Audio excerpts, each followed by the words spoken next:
I guess just an update on why there was no video out on Friday. I mentioned obviously that I was having computer issues in that video on Thursday. Basically, what I ended up doing was wiping the computer and installing Windows. So I went and did overnight Thursday night. Upon reinstalling everything on Friday, I loaded up Football Manager to find that my cloud saves were gone. I spent the entire weekend trying everything I can to recover these cloud saves, but according to Steam, they're not there. So everything that I've done in the Tuna Travel series has just gone. It's disappeared. Obviously you can see here that the next Football Manager has been announced, FM22 for the 9th of November. So we're just a couple of months away from that. So there's just no point me starting the new Tuna Travel save on this version of Football Manager. So that one that'll be pushed aside. Do that again in FM22, bringing in any new leagues as well that come in there. And what we're going to do is we're going to go ahead and just do a short-term save here, just our local one. See, I'm setting things up as we go. So we are going to go the big 5 leagues and then England all the way down to the National League North and South. Players prevent the use of in-game editor. And we're starting pre-season. So what I'm going to do is I'm going to take over my local club, Chesterfield, and we're going to see how high we can get in the remainder of FM21's life cycle. So that's what's coming. I'm going to go set this game up, and I'll be right back as soon as it all loads in. Okay, so we're here back at the start of the save game. I'm kind of excited to do this one. It's obviously a different sort of challenge to what I've done so far on the channel. Chesterfield today confirmed the appointment of Ross Whitehead as club manager. Eyebrows have been raised in the world of football at the appointment of the 26-year-old who's recently spent time away from club football. He'll face plenty of questions when he faces the media for the first time at the Technique Stadium. But pen to paper on a 2-year deal worth £1,100 per week places previous manager James Rowe. Now, the Technique Stadium is virtually just down the road from me. It's a 5-10 minute walk, so it's quite exciting. I used to go and watch him quite often in my local team. You can see here, last season they finished 20th in the National League. It's been quite a fall for the club. We entered the 4th qualifying round of the FA Cup and we got the first round of the FA Trophy. Club history, 4-time League 2 winner, the most successful League 2 side ever. 1-time Papa John's Trophy winner. I was there for the final in 2012 with that. 1980 Anglo-Scottish Cup champions, the final Anglo-Scottish Cup champions, and the Football League 3rd Division North champion back in the 30s. It's a 10,500 seat stadium at the Technique Stadium, 1.5-star reputation, media predicted to finish 7th. Adequate training, adequate youth, and average youth recruitment. And it's going to be quite exciting for me. You can see here, this is the assistant's idea of the best 11, the best formation for it. We've got a couple of players in on loan. Ali Youssef from Blackpool, Adam Pricebeck from Ipswich, Jack Clark from Aston Villa, and Marcus Dinanga from Stevenage. Jamie Sharman and Jack McKay both out on loan as well. And finally, Mike Goodwin, the new chairman, he took over last season from Dave Allen, the former Sheffield Wednesday chairman. Mike Goodwin took over as part of the community group that took over and tried to give a new lease of life into the football club. Now, they've started the season in real life pretty well, so this will be exciting. Obviously, the 20th place finish was from the season before last, because we're still on FM21. It wants to sign players under the age of 23 for the first team. That's a favoured club culture. Work within the wage budget required. Top half of the league, first round of the FA Cup, and 4th round of the FA Trophy minimum. And then next season, you want to get promotion, and then look to build on that. So that is what's going to happen there. I'm going to say to the cloud this time. You'll see that happen. So, yeah, I mean, this is an exciting one. It was only 5 years ago now, Chesterfield were in League One in the playoffs, get up to the Championship, and then they've had back-to-back relegations from League One and then straight down from League Two into non-league, where they've struggled a bit for the past couple of years. Things have gone wrong appointments and managers, poor recruitment, poor investment from the board. But things do feel like they've turned around a little bit here. These are players, obviously, contracts that are expiring. I'm going to have a look through them. I'm going to get all of that sorted. Tactical direction, we'll go for all of this. Obviously, the qualifications we'll agree to there. And we'll just take a look around. So, Dev Center, we've got nobody ready for the first team now. So, you can see here, 2 decent youth prospects. Brandon Bradbury, holding midfielder, centre midfielder.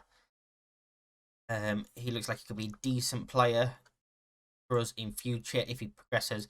And Dylan Wharton, the young goalkeeper as well. Obviously, stats-wise, not fantastic, but potential there. We don't have an 121 squad. Finances-wise, just under £500,000 in the bank. We've got 10k to play with in the transfer budget. That's £700 in the wage budget, so I'll probably adjust that a little bit as I look to make a recruitment happen. Captain currently is Will Evans, vice captain Jonathan Smith, key player Adam Pricebeck on loan, obviously the goalkeeper, and hot prospect is Luke Rawson for us. So just a little overview there for us. Obviously haven't made my tactics or anything yet. You've just watched me set up the game. I will do all of that at some point. In terms of the National League season predictions, it's us in 11th place here. The media's projected lineup: Pricebeck in goal, Carline, Will Evans, Yarney, and Maguire, brother of Harry Maguire, that is, Lawrence Maguire, Mandeville, McCourt, Clark, Tyson, Asante, and Denton. That's what they are predicting for us. We don't have any players in the media Dream 11. Got the highest net spend. So who did they bring in last season? Asante on a undisclosed fee. Whittle, Smith both on free. Joel Taylor for 25 grand. Kevin Gunning, Jack McCourt, Tom Whelan, George Carline, all on freeze. And then obviously the loan signs. Jack McCourt returns to the club for his second spell there. Obviously former Chesterfield player anyway. Going out was Charlie Wakefield on a free transfer to Buxton. I might see if I can get him back because he's a player that I really rate. Let me get a scout report on him. Anyway, Sam Wedgeby also went to Buxton. Mike Fond up to Burton on a free, and Jack McKay, obviously, that loan. Clauses wise, Will Ross would get 15% of his sell on from Leicester. He's a 17-year-old striker. And Joel Taylor, 10% of his next sell on goes to Leicester as well. Now, if we just take a look at the actual first team itself, let me just hide the players not at the club. That's the one. You see here, Pricebeck is 4 stars. He's probably the best goalkeeper that we have, definitely. By positions, there we go. That's better. Decent centre backs, sort by position as well. We've got 3 goalkeepers. Connington is the potential future as well. He starts off injured 6 to 8 months, so he's basically out for this entire first season. Some decent defenders, plenty of midfielders, and a lot of strikers. We've got a big squad. We have 29 people in the first team squad, so it is a big squad. We will have to look at potentially moving on some players because we've got a lot of players with a lot of potential. And Liam Mandeville is wanted by Plymouth. We've got Tom Denton listed for loan. Buchanan's wanted by Wrexham. Weston listed. Hinson listed for loan. Broughton, obviously the hot prospect. Bowden is wanted by Kidderminster. And Jonathan Smith wanted by Gloucester. So we will see what we can do at the club. We got a few friendlies, and then we kick off against Wealdstone and Woking. And we will play them in this episode, I do believe. I'm going to go play up until that point. I'm going to go get this club set up, and we'll be back for the start of the season.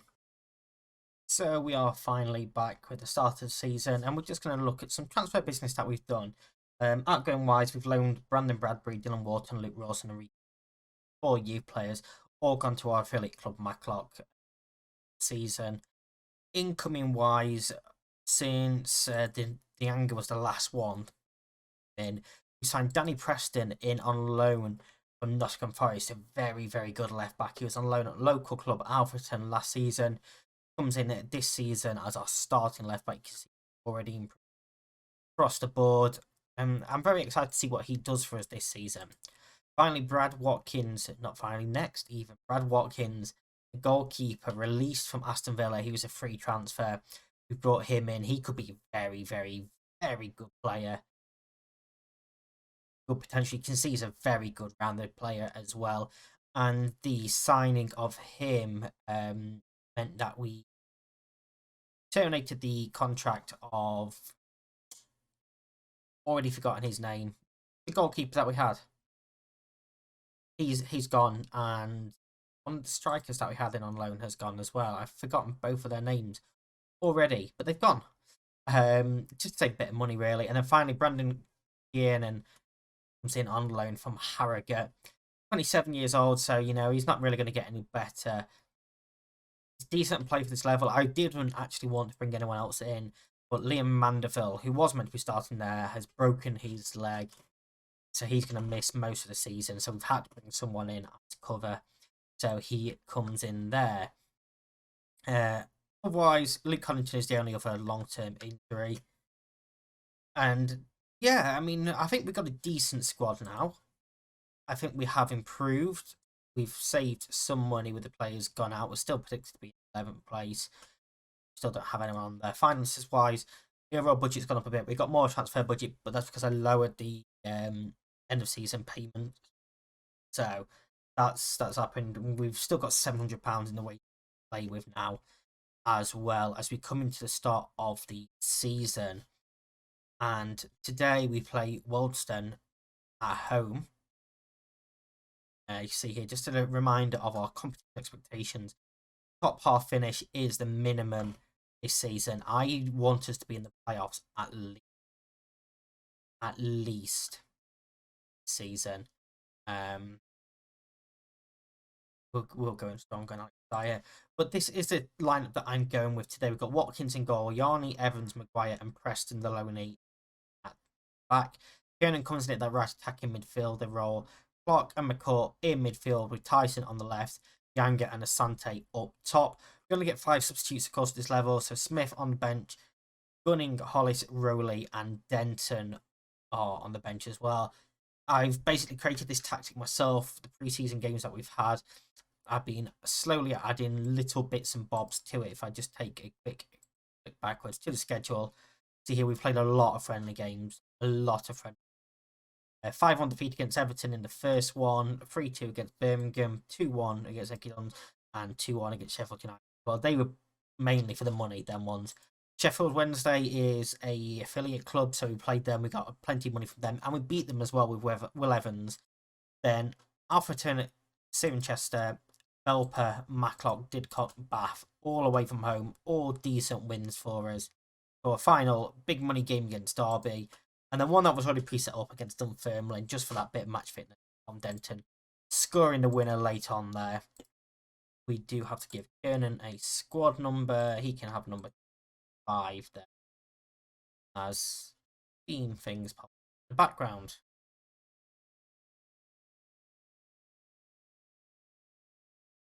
Yeah, Brad Watkins, please be making his debut. Kiernan obviously comes to Mandeville for that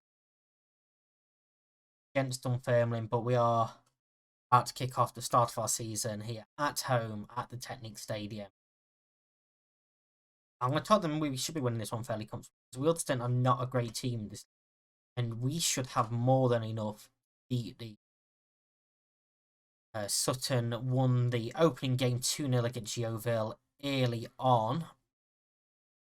I don't want the match overview there. Don't care about their shot map. Let's keep XG story there and customize that bit. And Wealdstone starts off with a throw in. It's headed clear. Ball smashed downfield. I will have to turn that down a little bit. I was playing on a bit faster for the friendlies. Ball back to Isted in Wilson's goal. Pressure on him. Plays it short to Afete into centre mid. First time ball out to Lewis. Dyer playing little 1-2s, and that's a great ball in behind for Emmanuel, but it's straight at Watkins. I mean, a Watkins clean sheet on debut would be lovely. We do have 3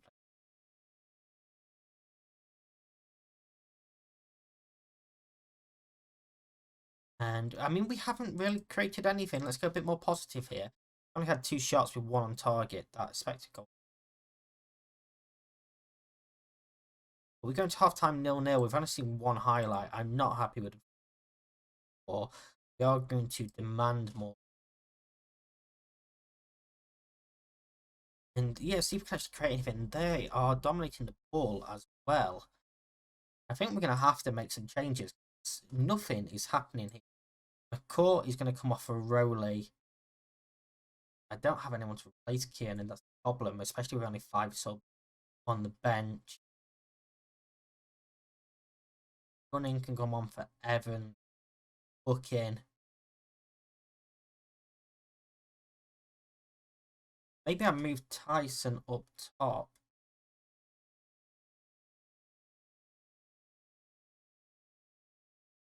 Let's.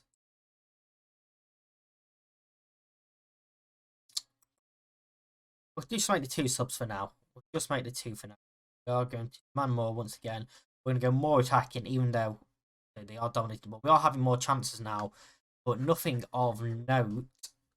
Now we have a free kick. Carlock delivered towards the back post to Asante. Keeper comes, doesn't get there.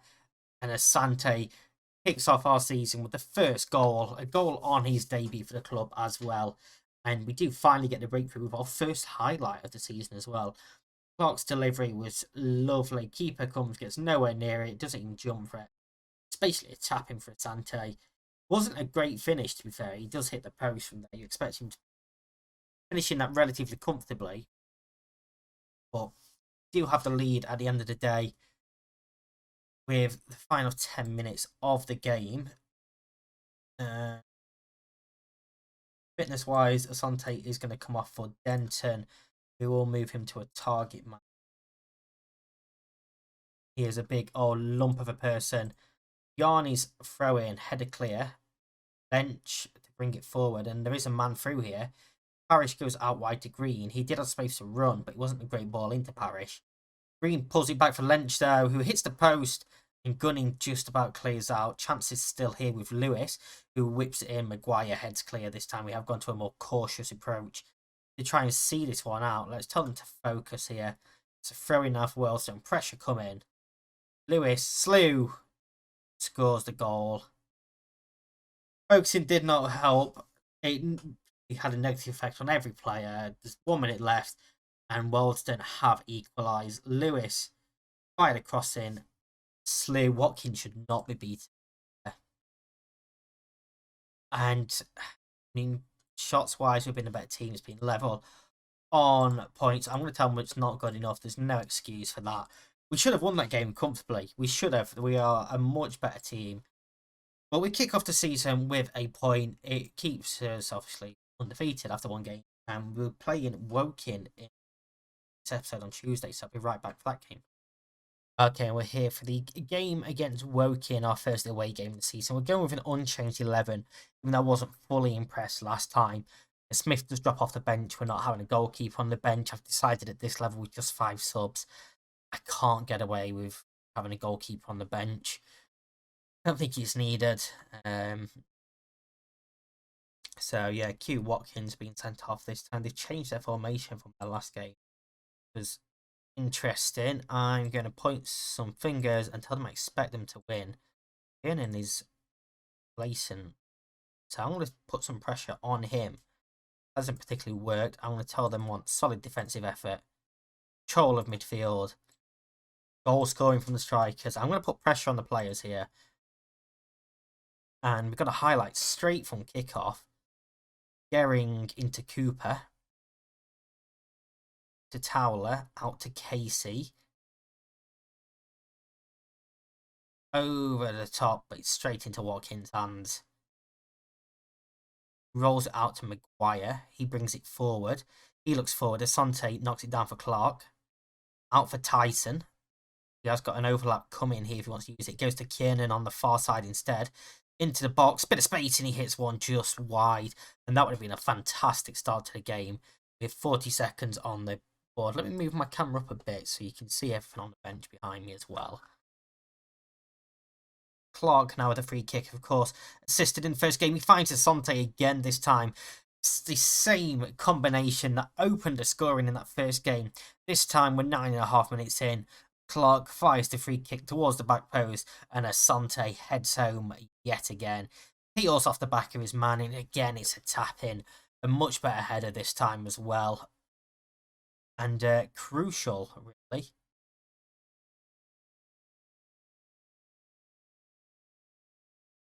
Corner now for Clark. Can he deliver another decent set piece? It's headed clear. McCourt running out to it. He finds Clark. Back to McCourt. Clark delivers towards Tyson. It's just over the bar. And a lot of pressure coming now. This is a lot better. Let's go and encourage them. Because this is a very good start to this game at the moment. 70% possession, 4 shots. Just that one on target at the moment, which is a little bit of a worry to me. We do need to be a bit more clinical there. I don't particularly want... That's better. Sort of. I need to play around with that. Get that sorted. McCourt. Preston into Clark. Little 1-2-0. Preston goes back to the keeper. Don't mind that at all. Just keeping hold of the ball. Watkins plays it short to Evans. Out for Yarney. He's got a bit of space. And he's bringing it forward. Kiernan. Clark. Dianga. Asante. Could have played it back to Dianga there. There was a chance to get him in behind. Clearance comes to Maguire. Preston to McCourt.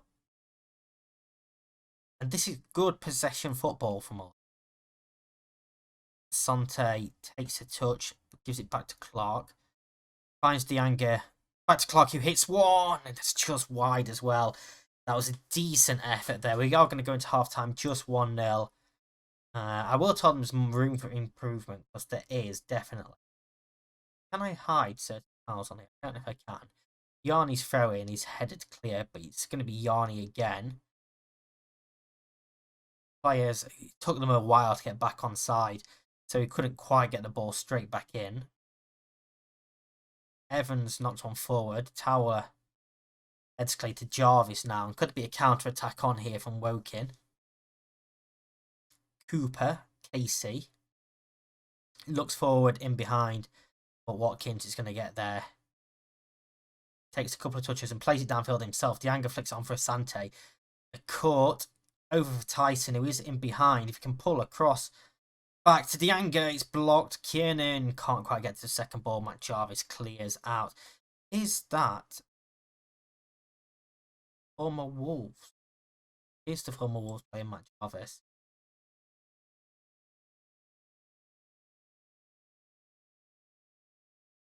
Casey to Goddard. Where and we've conceded. Yeah, and it's a simple ball over the top, and in the end it's a free header from Wareham, and it's a tap in because Watkins doesn't quite track it either. Goddard gets away from his man far too easy. It's a great ball in. Keeper starts to come and doesn't get anywhere near it. Tyson is obviously 38 years old.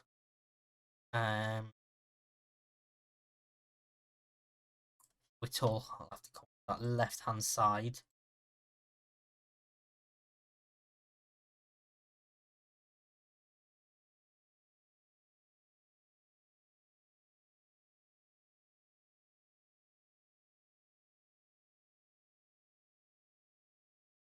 Sante is going to come off as well. But later we are going to attack in now. We do have a throw in. It's Yarni. He's going to try and go long again. Dianga this time takes a touch but gives it back to Yarni. He had beat his man there. Clark back to Yarni on the edge of the area into Clark. Little Rabona cross and Rowley's shot is blocked out. Clark also now coming off. And are we going to have a second draw, even though we've absolutely dominated this game? It does look that way unless we're going to get some late drama. But 2 minutes plus stoppage time. There's 4 additional minutes. We are on very attacking. We've demanded more. It's going to tick out into another draw. And I am going to throw a water bottle and tell them, Father, please. Because that is back-to-back draws now where we've taken the lead. Dominated that game. We absolutely dominated that game. Could not find the goal that we needed. And that is incredibly frustrating to come out of this with 2 draws. Next episode, we'll come back for the FA Cup game and probably Solihull Moors as well. That will be the next game. If you have enjoyed this and you are looking forward to this new series, which of course will run up to FM22, please do hit the like button. If you're brand new here, subscribe, share these videos around for people who may not know it and do enjoy Football Manager content. It would massively help me out if you do share me for other people to potentially come and see. And I appreciate everyone that does watch this video. Until next time, stay safe. I'll see you in the next one.